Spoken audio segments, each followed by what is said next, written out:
JJM घोटाले के आरोपियों की कोर्ट में पेश हो रही है। जयपुर से खबर, जयपुर से तस्वीरें। आरोपियों को कोर्ट में पेश किया जा रहा है। देर रात 10वां आरोपी मुकेश पाठक, जिसे गिरफ्तार किया गया था, और अब इनकी कोर्ट में पेशी। छत्तीसगढ़ से इस आरोपी को गिरफ्तार किया गया था। मुकेश पाठक ने ही फर्जी प्रमाण पत्र बनाया था। इस्कॉन के नाम का फर्जी प्रमाण पत्र इसने बनाया था। श्री श्याम गणपति ट्यूबवेल फर्म के लिए भी इसने प्रमाण पत्र बनाए थे। और अब मुकेश पाठक की गिरफ्तारी, कोर्ट में पेशी। छत्तीसगढ़ से इसे गिरफ्तार किया था और कोर्ट में अब इसे पेश किया गया है। ये बड़ी खबर इस वक्त की टीवी स्क्रीन पर। जेजेएम के आरोपियों की लगातार गिरफ्तारी का सिलसिला भी जारी। इरकॉन के नाम का फर्जी प्रमाण पत्र मुकेश पाठक ने बनाया था। छत्तीसगढ़ से इसकी गिरफ्तारी की गई।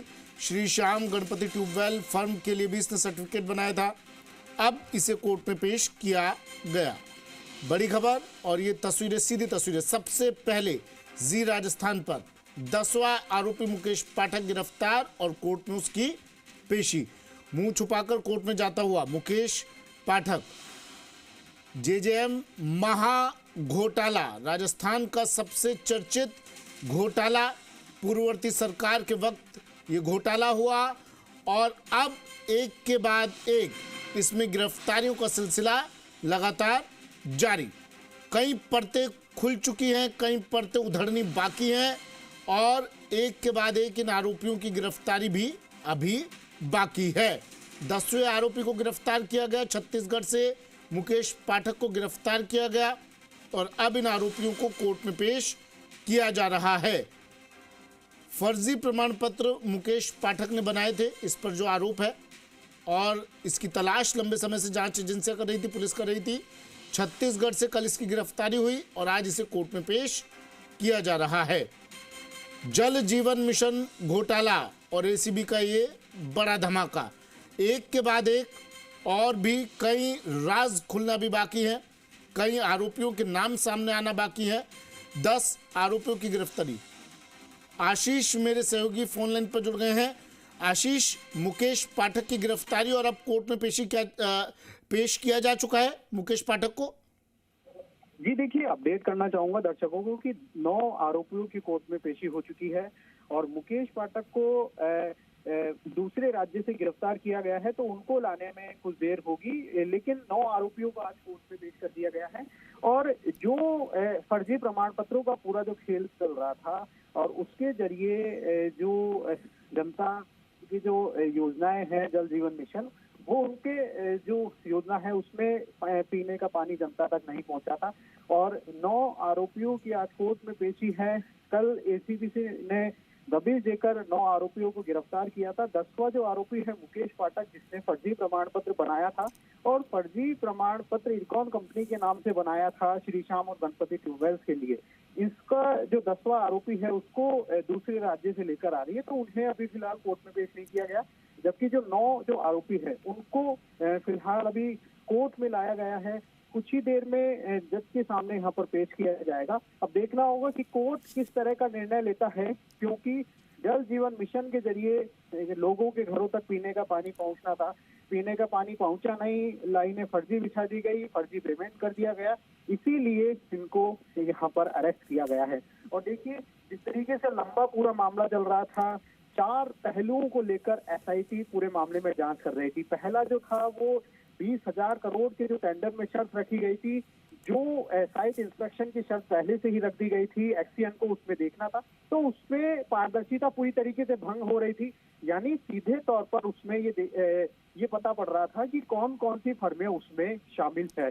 और जो फर्जी प्रमाण पत्र का जो मुद्दा है, दूसरा मुद्दा, वो तो है ही, उसमें इरकॉन कंपनी के नाम से फर्जी प्रमाण पत्र बनाया गया था। केरल में जाकर जिस तरीके से फर्जी जो दफ्तर है वो बनाया गया था, क्रिएट किया गया था, फर्जी अधिकारी बनाए गए थे, जिसमें एक्सीएन विशाल सक्सेना की जो मिलीभगत है वो सामने थी। और तीसरा जो मुद्दा है वो एमबी। देखिए, एमबी का जो मुद्दा है वो बहुत इंपॉर्टेंट मुद्दा है, बहुत बड़ा मुद्दा है, क्योंकि एमबी सरकार की संपत्ति है, जेईएन और जो सरकारी जो दफ्तर है उसकी संपत्ति है। लेकिन वो जो एमबी जो है वो सरकारी दफ्तर में नहीं मिलकर, बल्कि ठेकेदारों के ठिकानों पर मिलती है, तो एक बड़ा यहाँ पर जो गड़बड़ी थी वो पूरे जलदाय महकमे में देखने को मिल रही थी। यानी कि सीधे तौर पर जो जल जीवन मिशन का जो 9 आरोपियों को इसमें गिरफ्तार 10 आरोपियों को गिरफ्तार किया गया है, तो आगे आने वाले दिनों में हो सकता है कि और भी इस पूरे मामले में गिरफ्तारी हो।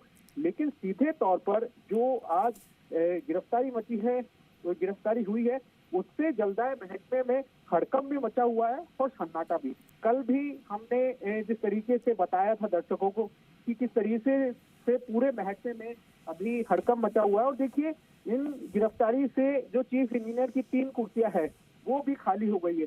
और न केवल चीफ इंजीनियर बल्कि जो एडिशनल चीफ है, एसपी है, एक्सियन है, उनकी भी कुर्सियां खाली हो गई है। यानी कि सीधे तौर पर अब जलदाय महकमे के लिए चुनौती ये होगा कि कैसे उन सीटों पर जो इंजीनियर्स है, वो दूसरे इंजीनियर्स है, उनको काम दिया जाए, और ताकि क्योंकि गर्मियां भी आ रही है तो इसलिए काम काज पूरी तरीके से प्रभावित नहीं हो, इसीलिए यहाँ पर जो एक चुनौतीपूर्ण होगा।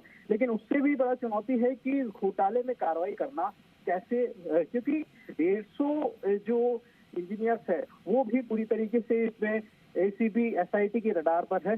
वो इसलिए क्योंकि जो 55 करोड़ का जो पेमेंट है वो फर्मों को किया गया था, जिसमें लंबी चौड़ी फेयरिस्ट है, जेईएन से लेकर एक्सियन तक, एससी तक, इसमें एक्सियन तक कई लोग इसमें शामिल है। यानी कि 150 लोगों की लंबी चौड़ी फेयरिस्ट है। तो बड़ा बात यह है कि 150 इंजीनियर रडार पर है, तो कौन कौन इसमें आगे किस तरह से एसआईटी पूरे मामले की जांच करेगी, पूरे मामले में कार्रवाई करेगी। क्योंकि लंबे समय से देखिए एसआईटी पूरे मामले में लगातार जो दस्तावेज है वो खंगाल दी थी, एक एक पहलुओं को, एक एक परतों को पूरी तरीके से देख रही थी। यानी कि एसआईटी की जो कार्रवाई है उसको लेकर लगातार जो इंतजार हो रहा था कि क्योंकि एसआईटी गठित होने के 5 दिन के भीतर ही 5 गिरफ्तारियां पूरे मामले में हो गई थी।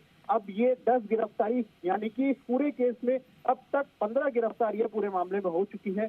आने वाले दिनों में हो सकता है कि कई और बड़े नाम इसमें शामिल हो सकते हैं, कई और गिरफ्तारियां पूरे मामले में हो सकती है। लेकिन आज कोर्ट में पेश किया है, कुछ ही देर बाद में कोर्ट के अंदर इन्हें ले जाया जाएगा, और इसके बाद में कोर्ट का जो निर्णय होगा वो दर्शकों को हम जरूर अपडेट करते रहेंगे।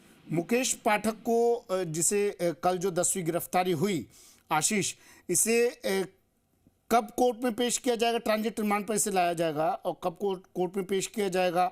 और दूसरा, कितने बड़े खुलासे की, कितने और राज इससे खुल सकते हैं, क्या संभावना जताई जा रही है आशीष?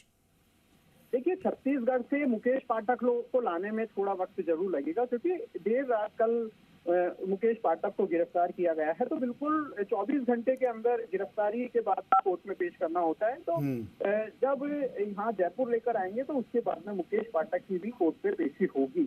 लेकिन जिस तरीके से जो फर्जी प्रमाण पत्रों के जरिए जिस तरीके से खेल चला, और फर्जी प्रमाण पत्र जो था उसमें मुकेश पाठक की अहम भूमिका थी, क्योंकि उसने ही फर्जी प्रमाण पत्र क्रिएट किए गए थे इरकॉन के नाम से, और पूरी तरीके से जो खेल था वो इसमें देखने को मिला था। यानी कि आने वाले दिनों में और भी बहुत बड़े चौंकाने वाले खुलासे पूरे मामले में हो सकते हैं कि कौन कौन सी कड़ियां थी जो जल जीवन मिशन घोटाले में शामिल थे, कौन कौन लोग थे जो जल जीवन मिशन घोटाले में कड़ियों में लिप्त थे। यानी आने वाले दिनों में कई और बड़ी जो कार्रवाइयां हैं पूरे मामले में हो सकती है, क्योंकि अब जल जीवन मिशन महाघोटाले में जिस तरीके से जो कार्रवाइयां है वो लगातार देखने को मिल रही है। ठीक है आशीष, नजर आप बनाए रखिएगा, अपडेट आपसे तमाम लेते रहेंगे, दर्शकों तक पहुंचाते रहेंगे। फिलहाल शुक्रिया आपका तमाम जानकारी के लिए।